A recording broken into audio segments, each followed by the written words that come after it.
History is full of epics written by the victors.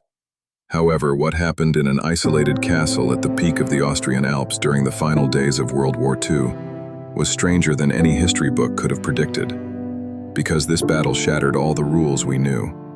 On one side, the last remnants of a bloodthirsty regime, the ruthless Waffen-SS troops.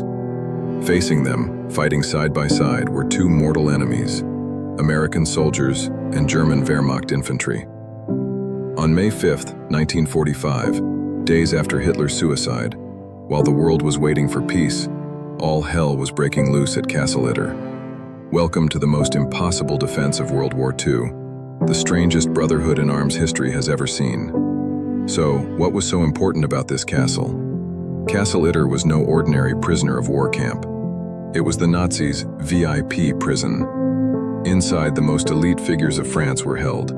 Former Prime Ministers Édouard Daladier and Paul Reynaud, Commanders-in-Chief of the Army, and even the world-famous tennis champion Jean Barotra. The interesting part is that these French leaders hated not only the Nazis but also each other. They carried their political rivalries into their cells, refusing to even eat at the same table. But in early May, with the sudden flight of the Nazi guards at the castle, they faced a deadly reality.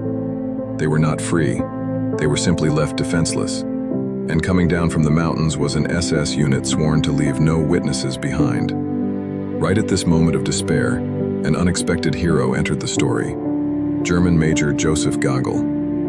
Gangl was a Wehrmacht officer who was sick of Hitler's madness and wanted to save his men from a meaningless death. He knew that the approaching SS troops would slaughter not only the hostages, but also innocent Austrians nearby. Gangl made the hardest decision of his life, to fight against his own countrymen.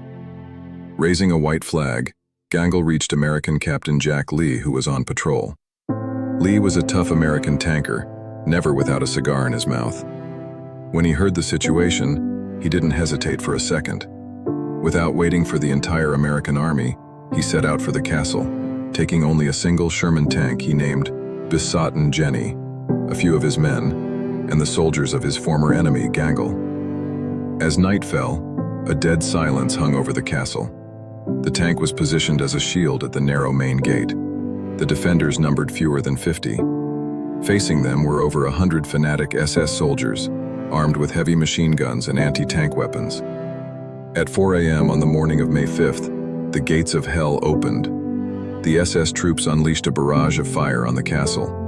The first target was the Sherman tank at the gate. With a massive explosion, Besotten Jenny went up in flames. The castle shook, and the stone walls crumbled.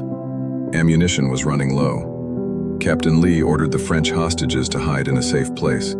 However, the former prime ministers and aging generals refused to wait for death in hiding. They took up arms. Politicians who had never held a rifle in their lives lay in the trenches alongside American and German soldiers. The situation was desperate. The SS troops were about to breach the main gate. The American forces outside urgently needed to be notified. Someone had to make it past the radio silence. Someone had to take on this suicide mission. That was when the 46-year-old tennis champion Jean Barotra stepped out from the crowd. Risking his own life, he vaulted over the castle walls. Despite the hail of bullets raining down on him and mortar shells exploding around him, he dashed through enemy lines as if he were running on a tennis court. His target was to reach the American 142nd Infantry Regiment, miles away. For the defenders in the castle, the final prayers were being said, until that sound was heard at 4 p.m. in the afternoon, the clatter of American tank tracks appearing on the horizon. The tennis player Barotra had succeeded. He had guided the reinforcements to the castle. The SS troops broke and fled into the forest in panic, but this unique victory demanded a heavy price.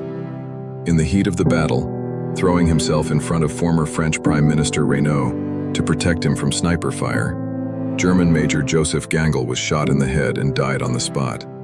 A German officer who sacrificed his life to save his enemies. Today there are streets named after him in Austria. The battle for Castle Itter was a unique moment beyond nationalities, uniforms, and ideologies, revealing the dark and light sides of humanity simultaneously. In this forgotten page of history lies the story of those who stood shoulder to shoulder against a common enemy.